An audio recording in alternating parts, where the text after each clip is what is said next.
গোপন বন্দিশালায় আমেরিকান সহ বিদেশিরা জিজ্ঞাসাবাদ করতেন গুমের শিকার ব্যক্তিদের। তাদের বলা হতো ফরেন গেস্ট। এমন তথ্যই উঠে এসেছে গুম কমিশনের প্রতিবেদনে। তবে এই বিদেশি ব্যক্তিরা সরাসরি নির্যাতনে অংশ নিতেন না বলেও উল্লেখ করা হয় প্রতিবেদনে। গুম কমিশনের দ্বিতীয় প্রতিবেদনে উঠে এসেছে চাঞ্চল্যকর তথ্য। 4 জন দেয়া প্রতিবেদনে এক ভুক্তভোগীর সাক্ষ্য তুলে ধরে বলা হয়, ডিবি হেফাজতে থাকা অবস্থায় 2 জন আমেরিকান তাকে জিজ্ঞাসাবাদ করেন। 6 মাস পর আবারও ডিবিতে নেওয়া হলে সেখানে আগের সেই 2 আমেরিকান ছাড়াও আরও কয়েকজন মার্কিন নাগরিক ছিলেন।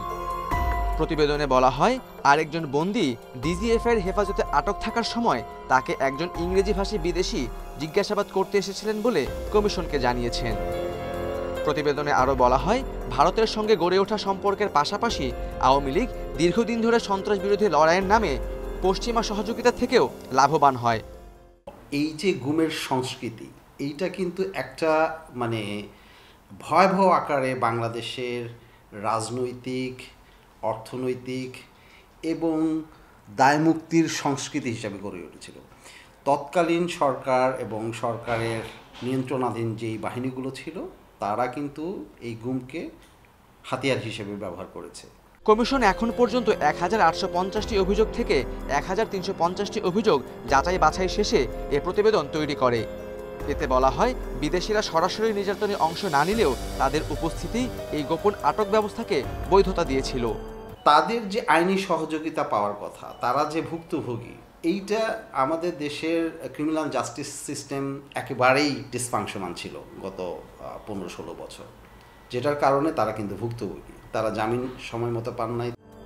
আওয়ামী লীগ সরকার পতন হলে গুম ও আয়নাঘরের বিষয়টি আবার সামনে আসে। গত 27 আগস্ট অবসরপ্রাপ্ত বিচারপতি মইনুল ইসলাম চৌধুরীর নেতৃত্বে 5 সদস্যের গুম তদন্ত কমিশন গঠন হয়। Khaled Raihan, independent news, Dhaka.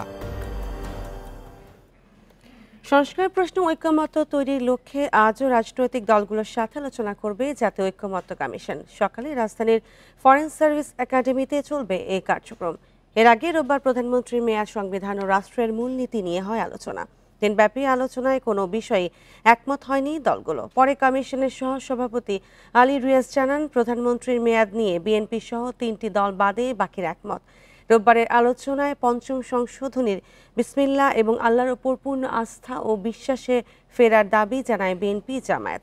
জাতীয় সনদ তৈরির জন্য 2 জুন দ্বিতীয় দফার আলোচনা শুরু করে ঐক্যমত্য কমিশন।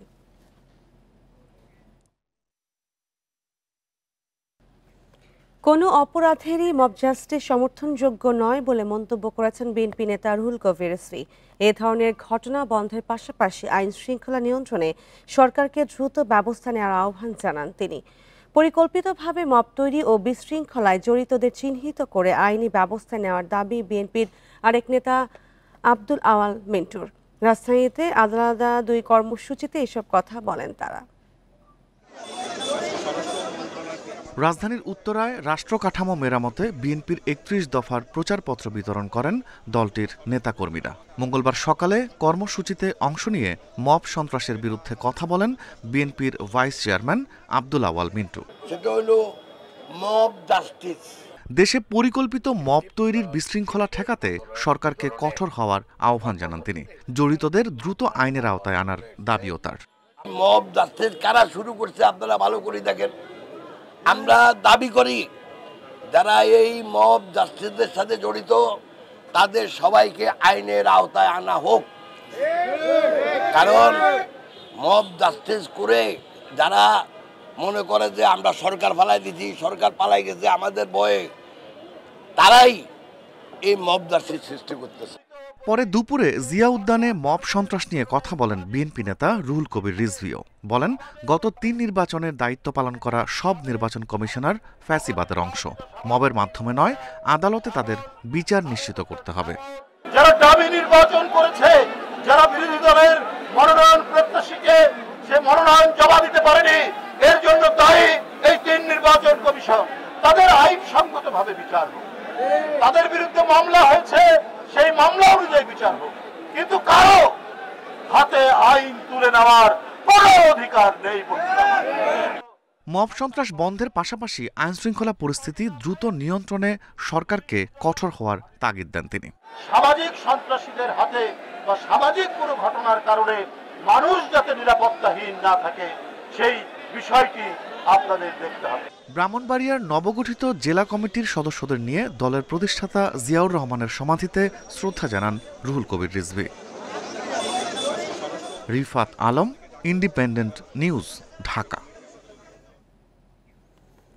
আগামী সংসদ নির্বাচনে কমিশনকে সর্বোচ্চ সহায়তার আশ্বাস দিয়েছেন স্বরাষ্ট্র উপদেষ্টা। সুষ্ঠু পরিবেশ বজায় রাখতে আইন শৃঙ্খলা বাহিনী প্রস্তুত থাকবে বলে জানান তিনি। মঙ্গলবার বিকেলে সচিবালয় আইন শৃঙ্খলা সংক্রান্ত কমিটির সভা শেষে এসব বলেন উপদেষ্টা। তিনি আরও বলেন, মব পুরোপুরি বন্ধ না হলেও আগের চেয়ে কমেছে। ভবিষ্যতে এমন যেন না ঘটে সে ব্যবস্থাও নেওয়া হয়েছে। সময়ের মতো আলোচনা আইন শৃঙ্খলা সংক্রান্ত উপদেষ্টা কমিটির 10ম বৈঠক চলে প্রায় 2 ঘন্টা। আলোচনা হয় আইন শৃঙ্খলা পরিস্থিতি ও অভিযান, গণ অভ্যুত্থানের মামলার তদন্ত ও অবৈধ অস্ত্র উদ্ধার নিয়ে। পিন পয়েন্টটা করে দিবে ইলেকশন কমিশন। প্রাধান্য পায় আগামী নির্বাচনের আইন শৃঙ্খলা পরিস্থিতি। সুষ্ঠু পরিবেশের আশ্বাস দেন স্বরাষ্ট্র উপদেষ্টা। তবে রাজনৈতিক দলগুলোকে সহায়তা দিতে হবে বলে মনে করেন তিনি। সব বাহিনী প্রধানরা একটা এনশিওর করতে যে ওই সময় পরিস্থিতি ভালো থাকবে। আরেকটা জিনিস, নির্বাচনে আইন শৃঙ্খলা পরিস্থিতি ভালো থাকাটা শুধু আইন শৃঙ্খলা বাহিনীর উপরে নির্ভর করে না, যারা পার্টিসিপেট করে তাদের উপরেও কিন্তু নির্ভর করে। এই জন্য আপনারা সবসময় বলবেন, তাদেরও বলবেন, যদি নির্বাচনটা ভালো হয়, যে জিতে তার জন্য কিন্তু একটু ভালো হয়, ভালো নির্বাচনে জিতি। ব্রিফিংয়ে এক প্রশ্নের জবাবে উপদেষ্টা মন্তব্য করেন, সাবেক সিইসি নুরুল হুদার লাঞ্ছনা মেনে নেওয়া যায় না। মবের বিরুদ্ধে কঠোর হওয়ার হুঁশিয়ারি দেন তিনি। কেউ এই ধরনের ঘটনা আশা করে নেই, এটার জন্য আমরা সবাই দুঃখিত এবং এই ঘটনা ভবিষ্যতে যেন না ঘটে এই জন্য সব ধরনের ব্যবস্থাই নেওয়া হবে। এবং এটা এই ঘটনাটা কোনো অবস্থায় কিন্তু মেনে নেওয়া যায় না। আর এই ঘটনা যারা ঘটিয়েছে তাদের কিন্তু একজনের আপনারা জানেন অলরেডি আমরা আইনের আওতায় নিয়ে এসেছি, এবং অন্যান্য যদি কেউ এটার সাথে জড়িত থাকে, আমরা অন্যান্য আরও তো অনেক জড়িত আছে, ফুটেজ দিয়ে আমরা সবারই আইনের আওতায় নিয়ে আসবো। তিনি আরও বলেন, নুরুল হুদার ঘটনায় পুলিশের কেউ জড়িত থাকলেও ছাড় পাবে না। বাহিনীর মনোবল আগের চেয়ে বেড়েছে বলে দাবি উপদেষ্টার। Hasib Mahmud Shah, independent news, Dhaka. দাঁড়িপাল্লা প্রতীক সহ নির্বাচন কমিশনের নিবন্ধন ফিরে পেয়েছে জামায়াত ইসলামী। মঙ্গলবার বিকেলে এ বিষয়ে প্রজ্ঞাপন জারি করে ইসি।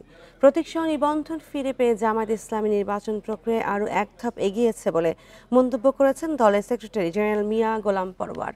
মঙ্গলবার সন্ধ্যায় সংবাদ সম্মেলনে দলের পক্ষে প্রতিক্রিয়া জানান তিনি। প্রজ্ঞাপনে বলা হয়, সুপ্রিম কোর্টের আপিল বিভাগের রায় অনুযায়ী রাজনৈতিক দল হিসেবে জামায়াত ইসলামী নিবন্ধন পুনর্বহাল করা হয়েছে এবং একই সাথে বাতিল হওয়া দাঁড়িপাল্লা প্রতীকও দলটিকে ফিরিয়ে দেওয়া হয়েছে।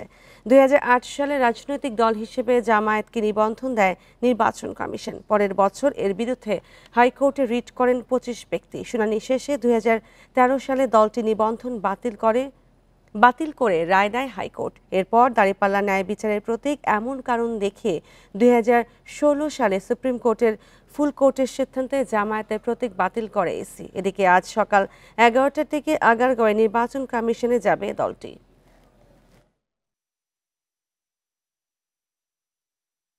সরকার প্রধান এবং ইলেকশন কমিশনকে জাতির আকাঙ্ক্ষা অনুযায়ী আমরা বলবো যে আপনারা বহু রক্তের বিনিময়ে অর্জিত নতুন বাংলাদেশ গড়ার স্বপ্ন যেন বৃথা না যায়।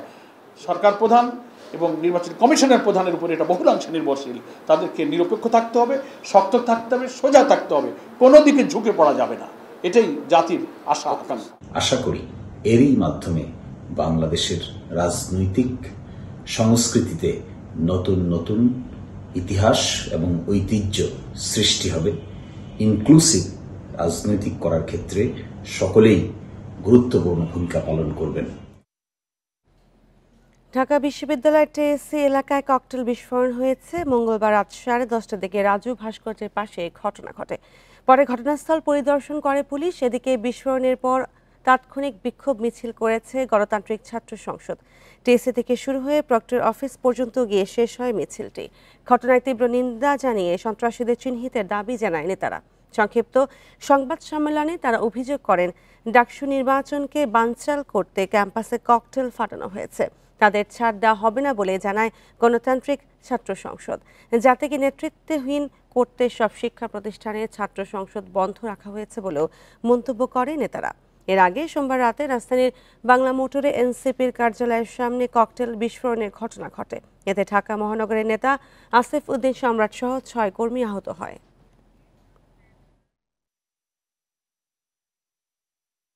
ঢাকা বিশ্ববিদ্যালয়কে অস্থিতিশীল করার জন্য একটি পক্ষ এখানে উদ্দেশ্য প্রণোদিতভাবে ককটেল ফাটিয়েছে এবং আমরা জানিয়ে দিতে চাই ঢাকা বিশ্ববিদ্যালয়কে কোনোভাবে অস্থিতিশীল করার সুযোগ নেই।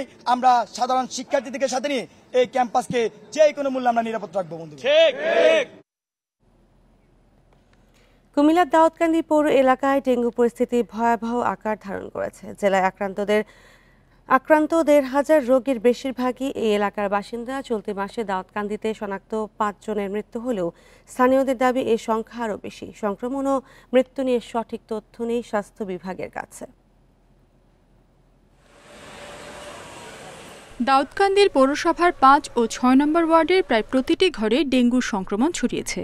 উপজেলা প্রশাসনের পক্ষ থেকে ওয়ার্ড দুটিকে ডেঙ্গুর হটস্পট ঘোষণা করা হয়েছে।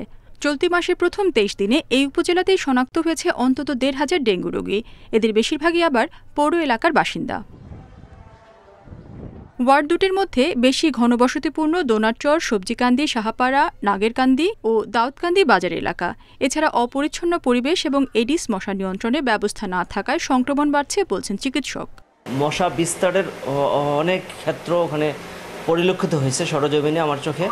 এটাও আমি কারণ হিসাবে দেখতে যাচ্ছি। আরেকটা বিষয় হচ্ছে হয়তো বা ঢাকা থেকে আক্রান্ত হয়ে দাউদকান্দিতে বসবাসরত অবস্থায় ডেঙ্গু মশার মাধ্যমে এটা ছড়িয়ে গেছে।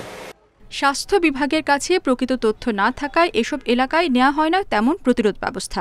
এতে সংক্রমণ ভয়াবহ হয়েছে অভিযোগ স্থানীয়দের। যখন নাকি আপনার 2-1 জন দাউদকান্দিতে মারা গিয়েছেন তখনই প্রশাসন এবং উপজেলা প্রশাসন বলেন, পৌর প্রশাসন বলেন, তাদের টনক নড়েছে। বর্তমানে যে মেয়র বা পৌরসভা কমিশনাররা না থাকার কারণে এগুলো পরিষ্কার পরিচ্ছন্নতা নাই। সিভিল সার্জন বলছেন আক্রান্তদের বেশিরভাগই বেসরকারি হাসপাতালে পরীক্ষা ও সেবা নেয় তথ্য পেতে দেরি হয়েছে। এটা তথ্যের ঘাটতি না, আমরা এখানে ফেসবুক পেজে শুধুমাত্র সরকারিটা দিয়ে থাকি, প্রাইভেটের ব্যাপারে এখানে কোনো কিছু নাই, সুতরাং এটা তথ্যের ঘাটতি বলা যাচ্ছে না। ডেঙ্গু পরিস্থিতি মোকাবেলায় উদ্যোগ নেওয়ার কথা জানিয়েছে জেলা প্রশাসন। ডেঙ্গুর বিষয়ে মানুষকে সচেতন হতে হবে। 1 নম্বর বিষয় হলো যেন ডেঙ্গু আক্রান্ত না হয়, এটা একটা দিক। আরেকটা দিক হলো আক্রান্ত হওয়ার পরে তড়িৎ কী ব্যবস্থা নিতে হবে। সিভিল সার্জন অফিসের হিসাবে 23 জুন পর্যন্ত জেলায় ডেঙ্গু আক্রান্ত 284 জন। তবে একই সময়ে দাউদকান্দিতে সেই সংখ্যা 1,500 বলে জানিয়েছেন উপজেলা স্বাস্থ্য কর্মকর্তা। Independent news. আর এ নিয়ে আরও জানাতে কুমিল্লা থেকে যুক্ত হচ্ছেন সহকর্মী তানভীর খন্দকার। তানভীর, দাউদকান্দিতে ডেঙ্গুর ভয়াবহ পরিস্থিতি, প্রশাসন কি বলছে, সিভিল সার্জন কি বলছেন এবং জনসচেতনতার ব্যাপারে কি করছে প্রশাসন বা ডক্টররা? ইতোমধ্যে কিন্তু স্থানীয়রা একটি বিষয় খুব উল্লেখযোগ্যভাবে অভিযোগ করছেন। তারা যেটি বলছেন যে ডেঙ্গু সংক্রমণের যে মাত্রা সেটি কিন্তু প্রশাসনের পক্ষ থেকে, স্বাস্থ্য বিভাগের পক্ষ থেকে স্থানীয় এলাকাবাসীকে জানানো হয়নি। যেটি স্বাস্থ্য বিভাগ থেকে বলা হচ্ছে যে গত ঈদ উল আজহার পর থেকে মূলত সংক্রমণটি বেড়েছে, কিন্তু আসলে সেটি মে মাসের শুরু থেকেই কিন্তু সংক্রমণ ছিল, যার কোনো তথ্য ছিল না স্বাস্থ্য বিভাগের কাছে।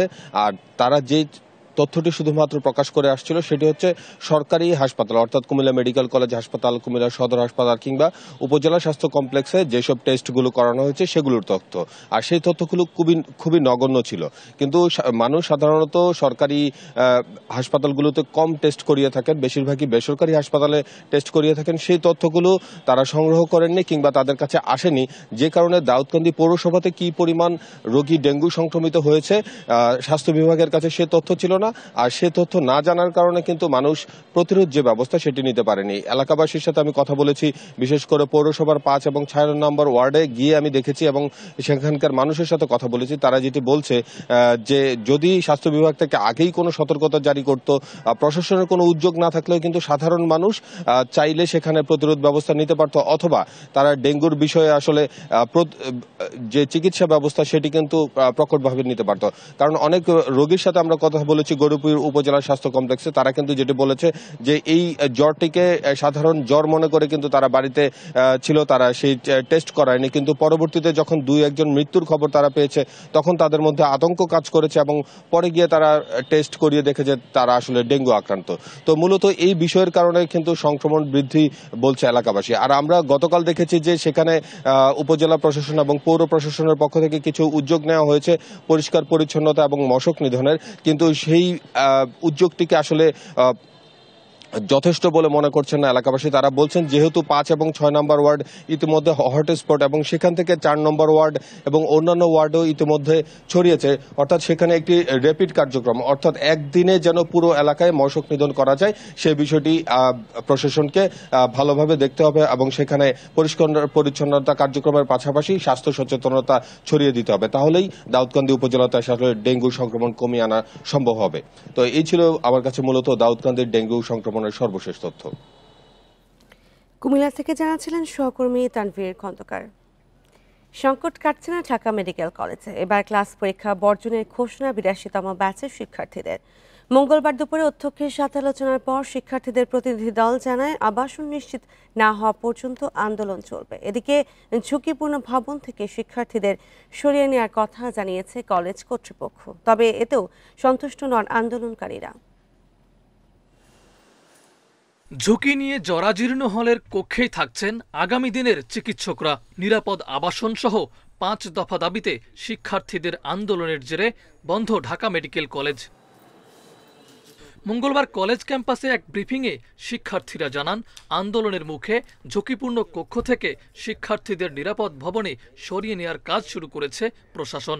স্বাস্থ্য মন্ত্রণালয় ও কলেজ কর্তৃপক্ষ অধিকাংশ দাবি মেনে নিলেও আবাসনের সুযোগ বঞ্চিত নবাগত 82তম ব্যাচ। কলেজ কর্তৃপক্ষের পক্ষ থেকে নতুন কিছু অ্যালটমেন্ট এসেছে এবং আমরা সেই অনুযায়ী ঝুঁকিপূর্ণ জায়গাগুলো থেকে নিরাপদ অবস্থানে মুভ করা শুরু করেছি। এরপরে যেটা দেখা গেছে যে নতুন হলের বিষয়ে যে আপডেটটা তারা আমাদেরকে দিয়েছেন সেটা হলো যে আপনারা জানেন দেশব্যাপী যে মেডিকেল কলেজগুলো আছে সবগুলো মেডিকেল মিলে 19টা নতুন হল করার একটা প্রকল্প চলমান এবং সেই 19টা হলের মধ্যে 2টি হল ঢাকা মেডিকেল কলেজের জন্য বরাদ্দ দেওয়া হয়েছে। এই ব্যাচের শিক্ষার্থীদের দাবি সিট বরাদ্দ না হয় আটকে আছে 260 জনের ওরিয়েন্টেশন প্রক্রিয়া, তাই আবাসন নিশ্চিত হওয়া পর্যন্ত সব ক্লাস পরীক্ষা বর্জনের ঘোষণা তাদের। নিরাপদ আবাসনের জন্য আমাদের প্রশাসন, আমাদের মন্ত্রণালয় এবং আমরা একটা নির্দিষ্ট সিদ্ধান্ত পৌঁছাতে পেরেছি। আমাদের ঢাকা মেডিকেল কলেজে K78 থেকে K81 পর্যন্ত ব্যাচ পর্যন্ত আমাদের জন্য আবাসনের ব্যবস্থা করা গেলেও আমাদের junior most batch K82 school সম্পর্কে কোনো ধরনের পরিকল্পনা আমাদেরকে এখনো পর্যন্ত জানানো হয়নি। তারা বলেছে আমাদের জানাবে তাদের পরিকল্পনা খুব শীঘ্রই। তারা যতদিন পর্যন্ত না জানাচ্ছে বা যতদিন পর্যন্ত আমরা সুনির্দিষ্ট কোনো পরিকল্পনা না পাচ্ছি ততদিন পর্যন্ত আমরা আমাদের ক্লাসে ফিরছি না এবং সেটাই আমাদের আজকে সিদ্ধান্ত। শিক্ষার্থী প্রশাসন টানাপোড়েনে গত শনিবার থেকে স্থবির দেশের প্রধান মেডিকেল কলেজটির শিক্ষা ব্যবস্থা। আলোচনার মাধ্যমে সমাধানের পথ খোঁজার কথা বলছে কলেজ প্রশাসন। মাহফুজার রহমান মিলন, ইন্ডিপেন্ডেন্ট নিউজ, ঢাকা। এনবিআরের চলমান সংকট নিরসনে কাল বৈঠক ডেকেছেন অর্থ উপদেষ্টা, যেখানে ঐক্য পরিষদের 6 জন প্রতিনিধির অন্তর্ভুক্তি চেয়েছে রাজস্ব সংস্কার কমিটি। এদিকে রাজস্ব খাত সংস্কার নিয়ে আলোচনা গঠিত কমিটি বাতিলের দাবি জানিয়েছে সংস্কার ঐক্য পরিষদ। তারা বলেন এনবিআর চেয়ারম্যানকে অপসারণ করা না হলে 28 জুন কমপ্লিট শাটডাউন পালন করা হবে। জাতীয় রাজস্ব বোর্ড এনবিআরকে বিলুপ্ত করে অধ্যাদেশ জারির পর থেকেই এনবিআর সংস্কার ঐক্য পরিষদের ব্যানারে নানা কর্মসূচি পালন করে আসছেন কর্মীরা। সবশেষ রাজস্ব বোর্ড সংস্কারে গঠন করা কমিটির গ্রহণযোগ্যতা নিয়ে প্রশ্ন তুলে আবারও কলম বিরতি পালন করছেন তারা। দ্বিতীয় দিনে 5 ঘন্টার কলম বিরতি ও অবস্থান কর্মসূচি শেষে সংবাদ সম্মেলনে এনবিআর সংস্কার ঐক্য পরিষদ জানায় এনবিআর নিয়ে জারি করা অধ্যাদেশের প্রয়োজনীয় সংশোধনে গঠিত কমিটিকে বাতিল চান তারা। পাশাপাশি এনবিআর চেয়ারম্যানকে 27 তারিখের মধ্যে অপসারণের আলটিমেটামও দেয় ঐক্য পরিষদ। 6 সদস্যের একটি কমিটি করেছে যেখানে সংস্কার ঐক্য পরিষদের কোনো প্রতিনিধি নাই, যারা এই আন্দোলনকে তৈরি করেছে, জন্ম দিয়ে গিয়েছে, এগিয়ে নিয়ে গেছে। 28 জুন 2025 খ্রিস্টাব্দ তারিখ থেকে কর, কাস্টমস ও ধান বিভাগের সকল দপ্তরে লাগাতার কমপ্লিট শাটডাউন চলবে। এদিকে এনবিআর এর চলমান সংকটের মধ্যে আগামী বৃহস্পতিবার বিকেলে বৈঠক ডেকেছেন অর্থ উপদেষ্টা ডক্টর সালেউদ্দিন আহমেদ। রাজস্ব বোর্ড এবং কর, কাস্টমস ও ভ্যাট ক্যাডার প্রতিনিধিদের সাথে এ বৈঠক হবে, যেখানে অংশ নেয়ার জন্য এনবিআর সংস্কার ঐক্য পরিষদের 6 জন প্রতিনিধির মনোনয়ন চেয়েছে রাজস্ব সংস্কার কমিটি। এ বিষয়ে জানতে চাইলে পরিষদের সভাপতি বলেন, ঐক্য পরিষদ আনুষ্ঠানিকভাবে এ ধরনের কোনো চিঠি পায়নি, তবে বৈঠকে যোগ দেওয়ার বিষয়ে আলোচনা করে সিদ্ধান্ত নেওয়া হবে। আমাদেরকে কোনো আহ্বান জানায় নাই, আহ্বান জানিয়েছেন চেয়ারম্যান মহোদয়কে। তো এই বিষয়টা আমাদের কাছে কোনো অফিসিয়ালি কিছু আসে নাই। চেয়ারম্যান মহোদয় যেখানে অপসারণ চাই সেখানে চেয়ারম্যান মহোদয়কে বললে তো আসলে হবে না, আমাদেরকে বলতে হবে। আগামী 25 ও 26 জুন ঢাকা ও ঢাকার বাইরে সব শুল্ক কর ও ভ্যাট অফিসে 12টা থেকে 5টা পর্যন্ত অবস্থান ও কলমবিরতি কর্মসূচি পালন করবেন তারা। আওতামুক্ত থাকবে আন্তর্জাতিক যাত্রী সেবা ও রপ্তানি কার্যক্রম। তৌহিদ রানা, ইন্ডিপেন্ডেন্ট নিউজ, ঢাকা। চট্টগ্রাম বন্দরে আলোচিত new mooring container terminal NCT নিজেরাই পরিচালনার উদ্যোগ নিয়েছে কর্তৃপক্ষ। এজন্য প্রয়োজনীয় অর্থ অনুমোদনের জন্য ব্যবস্থা নিতে মন্ত্রণালয়ে চিঠি দিয়েছে সংস্থাটি। তবে দীর্ঘ সময় পর টার্মিনাল পরিচালনায় বন্দর কতটা সক্ষমতার পরিচয় দিতে পারে সেটি নিয়ে চলছে নানামুখী আলোচনা। চট্টগ্রাম বন্দরে new mooring container terminal NCT পরিচালনায় বেসরকারি প্রতিষ্ঠান সাইফ পাওয়ারটেকের সঙ্গে চুক্তির মেয়াদ শেষ হচ্ছে 6 জুলাই। নতুন অপারেটর নিয়োগে কোনো সিদ্ধান্ত না আসায় টার্মিনালটি নিজেরাই পরিচালনার প্রস্তুতি নিয়েছে বন্দর কর্তৃপক্ষ। প্রাথমিকভাবে 6 মাস টার্মিনাল পরিচালনা করতে চায় বন্দর কর্তৃপক্ষ। এজন্য খরচ হবে প্রায় 42 কোটি টাকা। বন্দরে আমদানি রপ্তানি স্বাভাবিক রাখতে সরকারের সিদ্ধান্তের অপেক্ষায় আছে সংস্থাটি। 6 জুলাইয়ের পরে আমরা এটা মন্ত্রণালয়ের সিদ্ধান্তের অপেক্ষায় আছি। এই সিদ্ধান্ত অনুযায়ী আমরা ব্যবস্থা নেব। যদি চট্টগ্রাম বন্দর কর্তৃপক্ষকে সেটা চালাতে হয়, আমরা সব ধরনের প্রস্তুতিও নিয়ে রাখতেছি।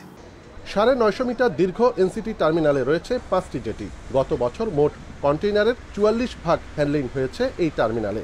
বন্দরের ব্যবস্থাপনায় টার্মিনালটি চালু রাখার বিষয় নিয়ে আলোচনা চলছে ব্যবহারকারীদের মধ্যে।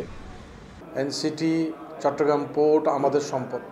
এনসিটি বিদেশি কোম্পানিকে কেন দিবে? এবং এনসিটি পরিচালনা করার সক্ষমতা চট্টগ্রাম বন্দর কর্তৃপক্ষ রাখে। পরিচালনা করতে পারলে আর্থিকভাবে দেশ লাভবান হবে। পুরনো কায়দায় যদি মার্চেন্ট শ্রমিক আসে অথবা বার্থ অপারেটররা যে নিয়মে শ্রমিক দিয়েছে সেইটা যদি থাকে, তাহলে আমরা কোনো ভালো কিছুই আশা করতে পারি না। এই সব থেকে আমরা বেরিয়ে আসতে না পারলে কে পরিচালনা করছে আসলে এটা খুব ম্যাটার করবে বলে আমি মনে করি না। 2 দশক আগে 700 কোটি টাকা ব্যয়ে এই টার্মিনালটি নির্মাণ করা হয়, যেখানে বন্দরের নিজস্ব অর্থায়নে প্রায় 3500 কোটি টাকার যন্ত্রপাতি সংযুক্ত করা হয়েছে। অনুপম শীল, ইন্ডিপেন্ডেন্ট নিউজ, চট্টগ্রাম। জয়পুরহাটে আলুর বাম্পার ফলনের পর দরপতনের বিপাকে পড়েছেন কৃষক ও ব্যবসায়ীরা। হিমাগারে সংরক্ষণের সুযোগ না পাওয়ায় কৃষকের ঘরেই নষ্ট হচ্ছে আলু। এই অবস্থায় উৎপাদন খরচ ও ঋণের টাকা পরিশোধের নিয়ে উৎকণ্ঠায় রয়েছেন তারা। গত বছর আলুর ভালো দাম পেয়ে এবার আরও বেশি জমিতে আলু চাষ করেন জয়পুরহাট সদর উপজেলার বর্গা চাষি এন্তাজউদ্দিন। জমির মালিককে দেওয়ার পর ভাগে পান 165 মন আলু। চাষাবাদ খরচ বাবদ 65 মন বিক্রির পর বাকি আলু হিমাগারে রাখতে না পেরে সংরক্ষণ করেন বাড়িতেই। এখন পচে নষ্ট হচ্ছে সেসব আলু। বাসায় রাখে এই আলু আর বেচতে পারিনি, এই আলু সম্পূর্ণ পচে শেষ হয়ে গেল। এবার অতীতের সব রেকর্ড ছাড়িয়ে 10.5 লাখ মেট্রিক টন আলু উৎপাদন হয় জয়পুরহাটে। জেলার 21টি হিমাগারে সংরক্ষণ করা হয়েছে মাত্র 2.5 লাখ মেট্রিক টন। বাকি আলু নিয়ে বিপাকে কৃষকরা। অর্ধেক মূল্য বিক্রি করতে পারতেছি না, এই অবস্থায় দেখা যাচ্ছে যে কৃষক কি করে খাবে। হিমাগারে 60 কেজির প্রতি বস্তা আলু সংরক্ষণে এবার মোট খরচ 1,500 টাকা। এখন আলুর বাজার দর বস্তা প্রতি 900 থেকে 1000 টাকা। হিমাগারে প্রতি বস্তায় লোকসান গুনতে হচ্ছে 500 থেকে 600 টাকা। এই বাজারে আলু তো 600 টাকা বস্তা, 650 টাকা লস গুনতে হচ্ছে। সংরক্ষিত আলুর বিপরীতে সংরক্ষণকারীদের মোটা অঙ্কের ঋণ দিতে হয় হিমাগার মালিকদের। দাম নিম্নমুখী হওয়ায় পুঁজি হারানোর শঙ্কায় রয়েছেন তারা। এছাড়া বাজারে সরবরাহ বেশি থাকায় হিমাগার থেকেও বিক্রি হচ্ছে না আলু। গতবার এই সময় আপনার প্রায় 40,000 বস্তা আমাদের স্টোর থেকে ডেলিভারি হয়েছিল। আর এখন এবছরে আমাদের ধরেন প্রায় 1000 বস্তা আলু বের হয়নি। কৃষি বিপণন বিভাগ জানায় কৃষকের ঘরে আলু অতিরিক্ত তাপমাত্রায় নষ্ট হচ্ছে। দ্রুত এসব আলু বাজারজাত করায় সরবরাহ বেড়ে দাম কম পাচ্ছেন তারা। কৃষকের হাতে সংরক্ষিত যে আলুগুলো রয়েছে অতিরিক্ত তাপমাত্রার কারণে আলুগুলো নষ্ট হওয়ার সুযোগ রয়েছে, যার কারণে কৃষকের এই সংরক্ষিত আলু বাজারজাত করতে হচ্ছে। এই জন্য বাজারে আলুর সরবরাহটা তুলনামূলক বেশি রয়েছে, যার কারণে দাম কিছুটা কম রয়েছে। আর্থিক ক্ষতি কমাতে দ্রুত এসব আলু রপ্তানি অথবা সরকারি ব্যবস্থাপনায় ক্রয় করে বিকল্প খাদ্য তৈরির উদ্যোগ নেওয়ার দাবি কৃষক, ব্যবসায়ী ও হিমাগার মালিকদের। Independent news. আর এ নিয়ে আরও জানাতে জয়পুরহাট থেকে যুক্ত হচ্ছেন সহকর্মী আবিদুল মোমেন মুনি। মুনি, আলুর বাজারজাতকরণ ও লোকসান নিয়ে কি বলছে কৃষকরা?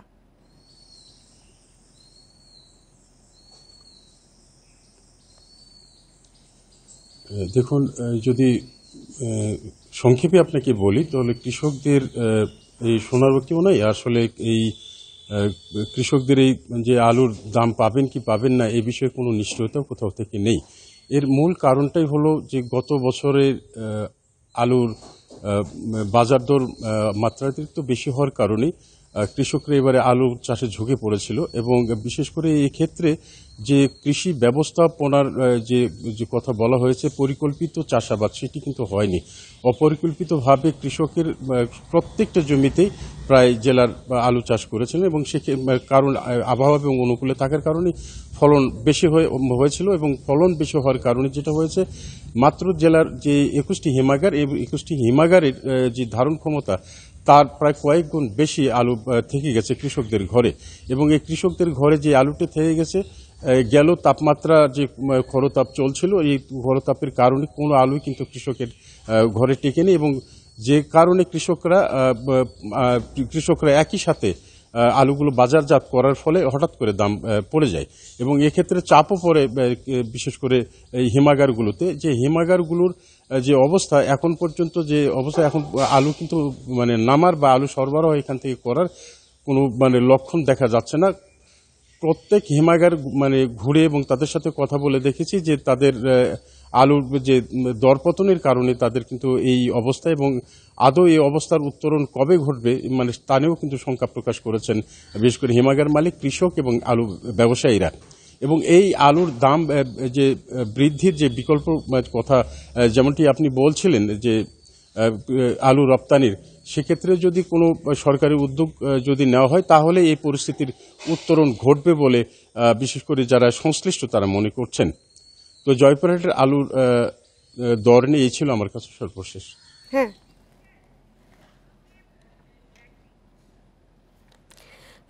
জয়পুরহাট থেকে আলুর বাজার নিয়ে জানাচ্ছিলেন সহকর্মী আবেদুল মোমেন মুনি। কুষ্টিয়ার পৌরসভায় থানাপাড়া আমলাপাড়া সহ কয়েকটি এলাকায় হয়ে উঠেছে মাদক কারবারিদের স্বর্গরাজ্য। প্রশাসনের নাকের ডগায় প্রকাশ্যে চলছে গাঁজা, হেরোইন সহ নানা ধরনের মাদক কেনাবেচা। স্থানীয়রা বলছে প্রতিবাদ করলে হতে হয় হেনস্থার শিকার। প্রশাসন নীরব থাকায় বাড়ছে মাদক সেবীদের নানা অপরাধও, যদিও সুনির্দিষ্ট তথ্য পেলে ব্যবস্থা নেওয়ার আশ্বাস পুলিশের। কুষ্টিয়া শহরের শিক্ষার্থী থেকে শুরু করে শ্রমিক কিংবা ব্যবসায়ীরাও আসক্ত হয়ে পড়ছে মাদকে। বিভিন্ন এলাকায় বেপরোয়া হয়ে উঠেছে মাদক ব্যবসায়ীদের সিন্ডিকেট। কুষ্টিয়া শহরের ভিতরে বড় বড় মাদকের সিন্ডিকেট ডিলার হচ্ছে আমলাপাড়া। এমন কোনো মোড়ের গলিতে নাই যে বড় বড় সিন্ডিকেট নাই। এখানে নাম জানি না, বহু লোক ব্যবসা করে। মসজিদের ডান সাইডে, পিছনে, বাম সাইডে সব জায়গায় ব্যবসা চলছে, রমরমা ব্যবসা। আইনশৃঙ্খলা বাহিনীর সদস্যদের নিষ্ক্রিয়তায় বিভিন্ন পাড়া মহল্লায় বেড়েছে গাঁজা, হেরোইন সহ নানা ধরনের মাদক সেবন ও কেনাবেচা। মাদকাসক্ত কিশোর তরুণরা চুরি সহ নানা অপরাধে জড়িয়ে পড়ছে। এই এলাকায় যখন পুলিশ মোড় অব্দি আসবে তখন এখানকার লোকই জানি যাচ্ছে যে পুলিশ আসছে, একজনের বাড়ি থাকছে মাল, সে মাল আর একজনের বাড়ি চলে যাচ্ছে সাপ্লাই হয়ে। সবাইকে নিয়ে আমরা চেষ্টা করেছি মাদকের বিরুদ্ধে প্রচারণা করার এবং আমি জমার খুতবায়ও বারবার বলেছি এটার বিরুদ্ধে। পুলিশের যে নিষ্ক্রিয়তা, সেই পুলিশের নিষ্ক্রিয়তার কারণে মাদকের অনেক ব্যবহার বেড়েছে এবং যুব সমাজ মাদকের প্রতি তো আগেই আসক্ত ছিল এবং এই প্রবণতা আরও দিনকে দিন বৃদ্ধি পাচ্ছে। তবে মাদক ব্যবসায়ীদের বিরুদ্ধে কঠোর অবস্থানের কথা বলছে পুলিশ। লিখিত অভিযোগ বা সুনির্দিষ্ট তথ্য দিলে সিন্ডিকেট নির্মূলের আশ্বাস কর্মকর্তাদের। আমাদের কাছে যদি সুস্পষ্টভাবে কোনো অভিযোগ আসে আমরা অবশ্যই পুলিশ সদস্যদের যদি সংশ্লিষ্টতা থাকে তাহলে তাদের বিরুদ্ধে কঠোর ব্যবস্থা, বিভাগীয় ব্যবস্থা গ্রহণ করা হবে। কুষ্টিয়ার চর থানাপাড়া, চর আমলাপাড়া এবং কুঠিপাড়া এলাকায় বাসিন্দা প্রায় 50,000। এসব এলাকায় অনেকটা প্রকাশ্যেই দিনরাত চলছে নানা ধরনের মাদক বিক্রি ও সেবন। Independent news. এই ছিল এখনকার সংবাদ। ইন্ডিপেন্ডেন্ট টেলিভিশনের সব খবর বিস্তারিত জানতে চোখ রাখুন ফেসবুক, ইউটিউব ও এক্সে। ধন্যবাদ সবাই।